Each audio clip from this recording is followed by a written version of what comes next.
हरि ओम। जय श्री कृष्ण। राधे राधे। जय योगेश्वर।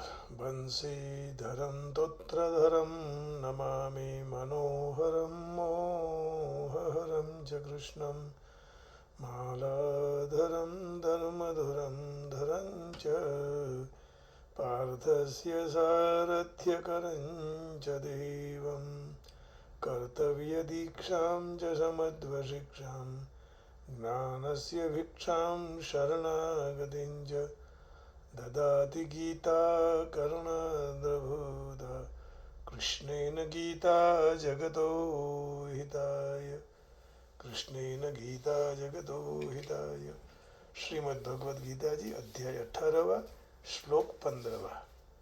शरीरवाङ् मनोभिर्यत् कर्म प्रारभते नरः न्यायं वा विपरीतं वा पंचैते तस्य हेतवः। शरीरवाङ्मनोभिर्यत् कर्म प्रारभते नरः न्यायं वा विपरीतं वा पंचैते तस्य हेतवः। मनुष्य मन, वाणी और शरीर से शास्त्र को अनुकूल अथवा शास्त्र विरुद्ध जो कोई कर्म का प्रारंभ करे उसको पूर्वोक्त 5 कारण होते हैं। शरीर वांग मनोभिर्यत् कर्म प्रारभते नरः न्यायं वा विपरीतं वा पंचैते तस्य हेतवः। न्यायम माने शास्त्र के अनुकूल, विपरीत माने शास्त्र विरुद्ध।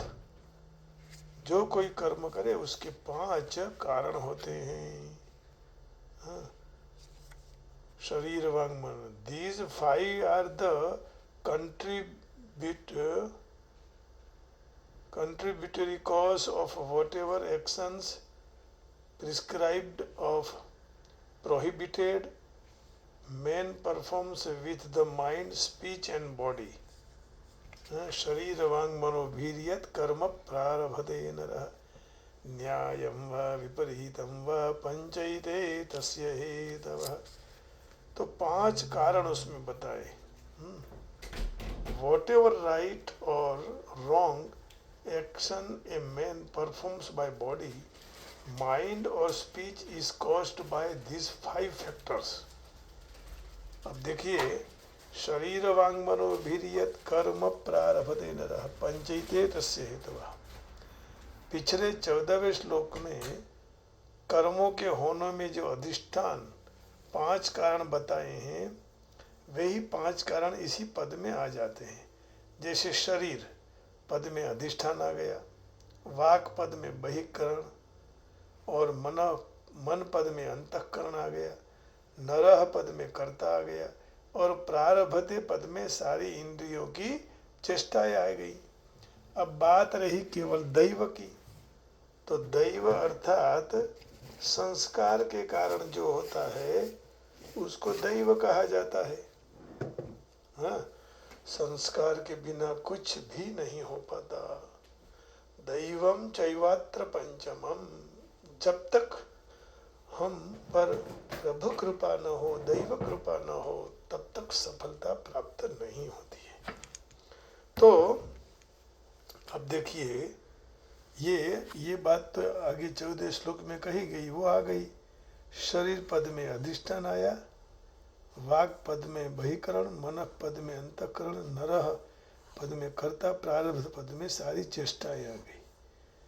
तो दैवी की बात जो रह गई, परंतु वह स्पष्ट रूप में दिखाई नहीं देता है। उसकी जान, उसका वो तो उत्पन्न हुए वृत्तियों से और उसके अनुसार किए जाने वाले कर्मों से ही होता है।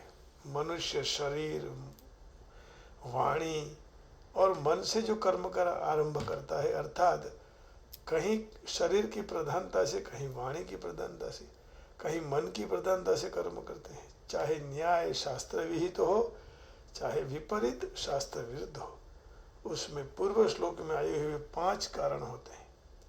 शरीर, वाणी और मन, इन तीनों के द्वारा सारे कर्म होते हैं।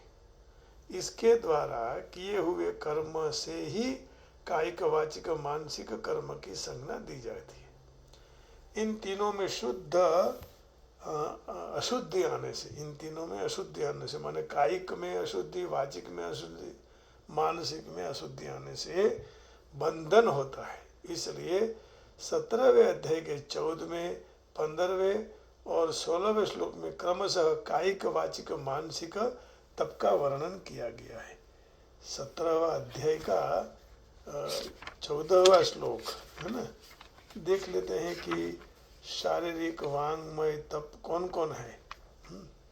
तो भगवान उसमें स्पष्टता कर देते हैं। सबसे पहले देखिए शारीरिक तप कौन है, मानसिक तप कौन है ना।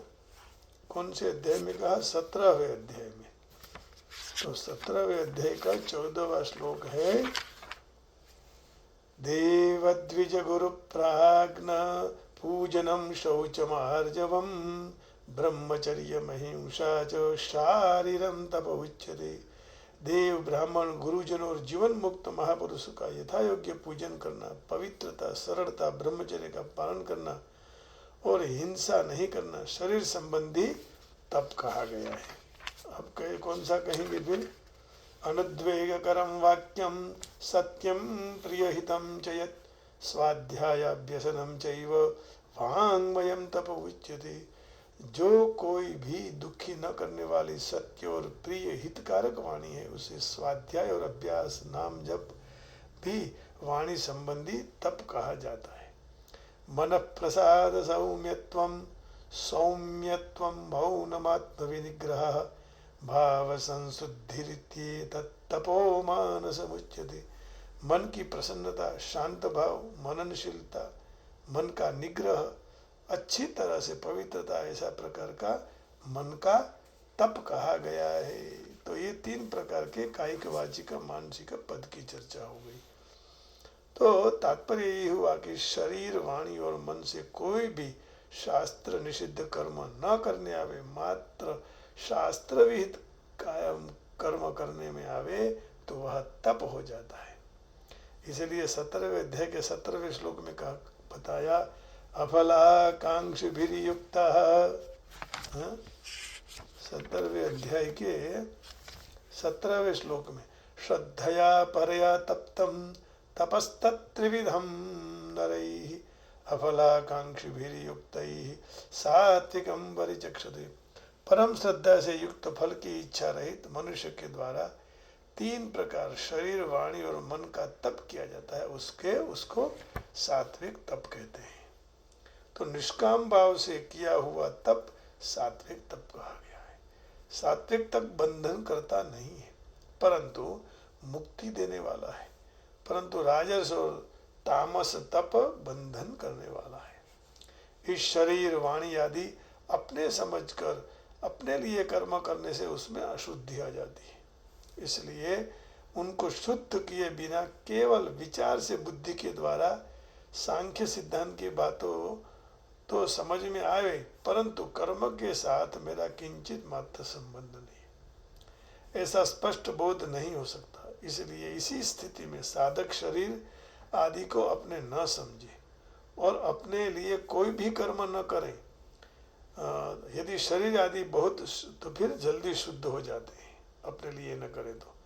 इसलिए चाहे कर्मयोग की दृष्टि में उनको शुद्ध करके उनके साथ संबंध तोड़ डाले, चाहे सांख्य योग की दृष्टि में प्रबल विवेक के द्वारा उनके साथ का संबंध तोड़ डाले, तो दोनों साधनों से प्रकृति और प्रकृति के कार्य के साथ अपने माने हुए संबंध का विच्छेद हो जाता है, वास्तविक तत्व का अनुभव हो जाता है।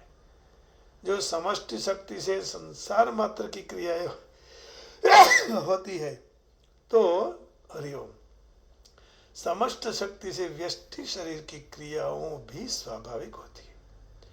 विवेक को महत्व न देने के कारण स्वयं वह क्रियाओं में से खाना, पीना, उठना, बैठना, सोना, जगना आदि जो क्रियाओं का कर्ता अपने को मान लेते हैं, वह कर्म संग्रह होता है, अर्थात वह क्रियाओं को बांधने वाली हो जाती है।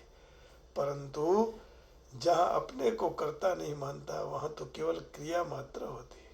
इसलिए वह क्रियाएं फलोत्पादक अर्थात बंधन कारक नहीं होती। जैसे कि बचपन में से जवान होना, श्वास का आना जाना, है ना, भोजन का पाचन होना, रस आदि बन जाना आदि क्रियाओं कर्तृत्व अभिमान बिना प्रकृति द्वारा अपने आप में स्वाभाविक हेतु है। उसमें कोई कर्म संग्रह या तो पाप पुण्य नहीं होता है। इसलिए कर्तृत्व अभिमान न करते हुए सारी क्रियाएं प्रकृति द्वारा है ऐसा स्पष्ट अनुभव हो जाता है। मन में राग, द्वेष, हर्ष, शोक वगैरह होना मानसिक कर्म है। न्यायम पद का अर्थ है सात्विक कर्म, शास्त्र विहित कर्म अथवा शुभ कर्म, और विपरीतम पद का अर्थ है राजस तामस कर्म, शास्त्र निषिद्ध कर्म अथवा अशुभ कर्म। न्यायम वा विपरीतम वा, इसका पदों का तात्पर्य है मात्र कर्म। शरीर वांग मनोभिर्यत् कर्म प्रारभते नरः, न्यायं वा विपरीतं वा पंचैते तस्य हेतवः। यही पांच उसके हेतु है, कारण है। अधिष्ठानम तथा कर्ता, अधिष्ठानम तथा कर्ता, कहाँ क्या क्या श्लोक भूल गया मैं। अधिष्ठानम तथा कर्ता करणं च पृथक विधम विविधाश्च पृथक चेष्टा दैवं चैवत्र पंचमम। तो यहाँ दैव की बात बताई, वही बात यहाँ लेके आ गई। पांच कारण आगे के श्लोक में भी वही उसको अलग स्वरूप में बता दिया। शरीर तो इस श्लोक में न्याय उचित और विपरीत माने अनुचित शब्द महत्वपूर्ण है। उचित कार्य शास्त्र विहित निर्देश के अनुसार करना चाहिए। तस्मात् शास्त्रम प्रमाणन्ते कार्य व्यवस्थित हो। तो उचित करे, अनुचित के और नहीं जाना है। अनुचित कार्यों में शास्त्रों के आदेशों से अवगणना की जाती है, और उसमें भी कोई कर्म किया जाए तो वह सिद्धि के लिए पांच कारण जरूरी है। और वो पांच कारण कौन कौन है? शरीर, वाणी, मन, और कहे उचित और अनुचित माने न्याय और विपरीत, हो गए ना पांच कारण। तो जैसे स्पष्टता कर दी कि भाई सबसे पहले अधिष्ठानम माने शरीर, वाग माने वाणी करना, और कर्ण माने मन, और फिर आगे बताया प्रारभते आरंभ करना, तो वह इंद्रियों से होता है। और न्यायम तो विविध पृथक चेष्टा अलग अलग हो गई। और विपरीतम तो दैवम चैवात्र पंचमम। इस तरह यहाँ इसका अर्थ स्पष्ट किया गया। आइए अब भगवान का संकीर्तन करते हुए फिर आगे वाणी को विराम दे देंगे। भज गोविंद गोविंद गोपाल, प्रभु कृष्ण कन्हैया नंद लाल। भज गोविंद गोविंद गोपाल, प्रभु कृष्ण कन्हैया नंद लाल। प्रभु कृष्ण कन्हैया नंद लाल। भज गोविंद गोविंद गोपाल, प्रभु कृष्ण कन्हैया नंद लाल। नंद लाल नंद लाल नंद लाल हरि नंद लाल। भज गोविंद गोविंद गोपाल, भज मुरली मनोहर नंद लाल। भज मुरली मनोहर नंद लाल। आइए आज माता जी की स्तुति करते हैं कि हे माँ, तू काली है, तू कल्याणी है, और तू ही जगत का सब कुछ करने वाली है। तू ही कल्याण कर्त्री, कल्याण करने वाली। तो कल्याण करने वाली भी है और सब कार्य करने वाली वही है, शक्ति स्वरूप है। तो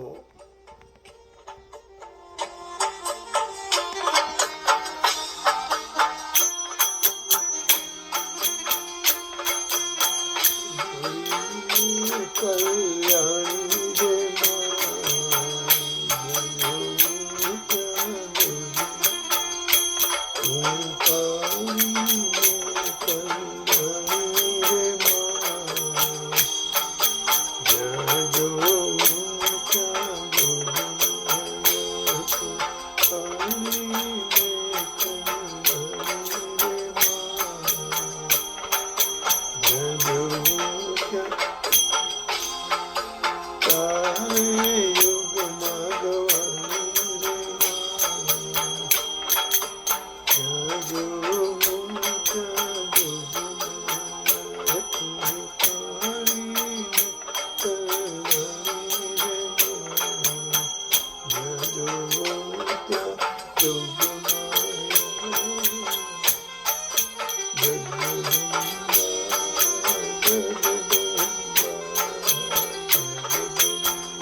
चौथा ते युग में धनी रे माँ जोग माया पाती में लहरी रे माँ यहाँ जो जोग अम्बे माँ अम्बे माँ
हृदय में बैठे हुए यह पटरानी माने भगवान की प्रिया प्रियतमा राधा सीता शिवा कल्याणी दुर्गा देवी तो सबको प्रणाम करके वाणी को विराम देते हैं। जय श्री कृष्ण, हरिओम, राधे राधे, जय योगेश्वर, गोविंदा गोविंदा, ओम नमः शिवाय। जय राम जी की जय, श्री राम, बरसाने वाले की जय, जय गिरनारी, जय गिरनारी, जय हो।